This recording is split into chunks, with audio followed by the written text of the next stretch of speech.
السلام علیکم اسٹوڈنٹس، امید ہے کہ آپ اپنے گھروں میں خیر خیریت سے ہوں گے۔ آج ہم 5ویں جماعت کی اسلامیت سٹارٹ کرنے جا رہے ہیں اور آج 5ویں جماعت کی اسلامیت کا ہم چیپٹر نمبر 4 سٹارٹ کرنے جا رہے ہیں۔ آج ہمارا چیپٹر نمبر 4 ہے جی غزوہ بدر۔ غزوہ بدر کی اہم باتیں ہیں یہ آپ کا، اگر آپ کو یہ نظر آ رہا ہے تو آپ یہ دیکھیے گا، یہ آپ کے ایز ایم سی کیوز بھی بنتے ہیں اس میں۔ اس کو آپ ایز آپ کے ٹرو فالس میں بھی آ سکتا ہے، آپ سے کچھ بھی اس سے ریلیٹڈ انفارمیشن پوچھی جا سکتی ہے۔ غزوہ بدر کی اہم باتیں: تاریخ 13 مارچ 624، 18 رمضان المبارک 2 ہجری۔ مقام بدر کا مقام تھا، فاصلہ مدینہ سے تقریباً 80 میل دور۔ نتیجہ مسلمانوں کی فتح۔ اسلامی فوج، یہ غزوہ بدر اسلامی فوج اور کافر فوج کے درمیان میں ہوئی تھی۔ اسلامی فوج کی قیادت کون کر رہے تھے؟ نبی کریم صلی اللہ علیہ وسلم۔ اور کافر فوج تھی، ان کا سپہ سالار ابو جہل تھا اور ان کے فوجی 313 تھے اور کافر فوج کے 900 فوجی تھے۔ یہ 2 گھوڑے تھے، یہاں 100 گھوڑے تھے کافروں کے، 80 اونٹ تھے، 180 کافروں میں 180 اونٹ تھے، 14 مجاہدین شہید ہوئے، 80 کافر مارے گئے، 80 کافروں کو قیدی بنایا گیا۔ لیکن اتنی تھوڑی کم تعداد کے باوجود فتح کس کی ہوئی تھی؟ مسلمانوں کی۔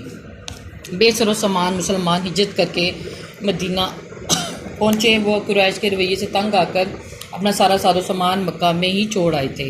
ابو سفیان اس وقت قریش کا رہنما تھا۔ وہ بہت سے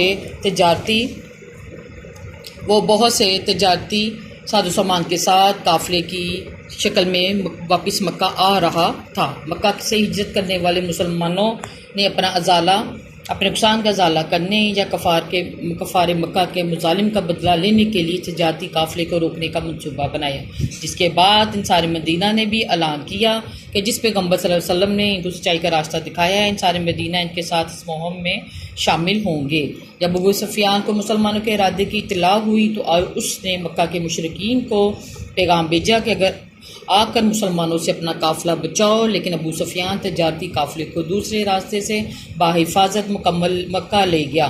ابو سفیان کے پیغام پر قریش کے سرداروں نے ایک لشکر تیار کیا جو مدینہ کی جانب چل دیا تھا۔ ابو سفیان کو اس کی خبر تھی، لہذا جب قافلہ مسلمانوں سے کسی مقابلے کے بغیر مکہ کی جانب بحفاظت نکل گیا تو اس نے دوسرا پیغام بھیجا کہ اب لشکر کشی کی ضرورت نہیں رہی۔ لیکن کفار کا سردار ابو جہل مسلمانوں پر لشکر کشی کے ارادے سے باز نہ آیا۔ جب بدر کے مقام پر مسلمانوں کا سامنا کفار کے لشکر سے ہوا تو اکثر مجاہدین ماہ رمضان کے سبب روزے سے تھے۔ ابتدائی اسلام کے اس معرکے میں مجاہدین نے کفار کا ڈٹ کر مقابلہ کیا اور انہیں بھاگنے پر مجبور کر دیا۔ اس جنگ کا ذکر تاریخ میں فتح کے ساتھ ہوتا ہے۔ یہ فتح نبی کریم حضرت محمد صلی اللہ علیہ وسلم کی بہتر جنگی حکمت عملی اور مجاہدین کی شجاعت اور بہادری کے ساتھ ساتھ اللہ کی جانب سے آسمانی مدد کا کھلا ثبوت ہے، اور اس جنگ کا ذکر قرآن پاک میں بھی ہے۔ یہ تاریخ اسلام کی پہلی اور انتہائی اہم جنگ تھی۔ نبی کریم صلی اللہ علیہ وسلم کے جانثار اور ذوق شہادت سرشار مجاہدوں نے کم تعداد کے باوجود دشمن کے ماہر اسلحہ سے لیس جنگجوؤں کی صفوں کو تہس نہس کر دیا۔ اس فتح نے پوری دنیا کو بتا دیا کہ ایک زبردست طاقت ابھری ہے، اور حضرت محمد صلی اللہ علیہ وسلم کی ایک اور خوبی ایک فوجی کمانڈر کی حیثیت سے بھی دنیا کے سامنے آئی۔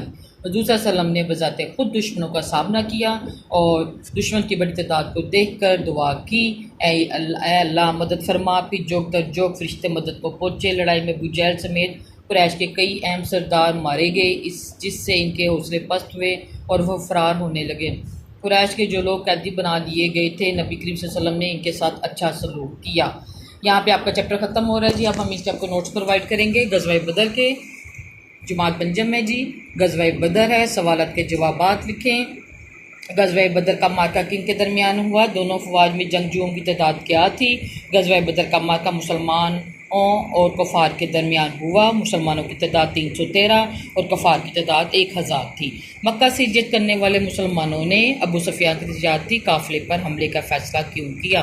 مکہ سے ہجرت کرنے والے مسلمانوں نے اپنے نقصان کا ازالہ کرنے یا کفار مکہ کے مظالم کا بدلہ لینے کے لیے اس تجارتی قافلے کو روکنے کا منصوبہ بنایا۔ کوشچن نمبر 3 کی طرف چلتے ہیں۔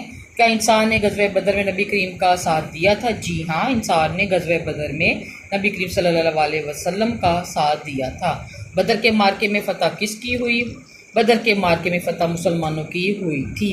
دشمن کے مقابلے میں مسلمانوں کی تعداد کم ہونے کے باوجود جنگ جیتنے کی وجہ کیا تھی؟ دشمن کے مقابلے میں مسلمانوں کی تعداد کم ہونے کے باوجود جنگ جیتنے کی وجہ یہ تھی کہ اللہ کی طرف سے فرشتے آ گئے، اس طرح مسلمانوں کو کامیابی حاصل ہوئی۔ یہ آپ کے ٹوٹل 5 کویشچن ہے جی، اور یہ غزوہ بدر کے یہ آپ کے نوٹس ہیں، اور آپ نے اس کو اسی طرح اپنی کاپیز پہ نوٹ ڈاؤن کرنا ہے اور اس کو اچھی طرح یاد کرنا ہے۔ شکریہ۔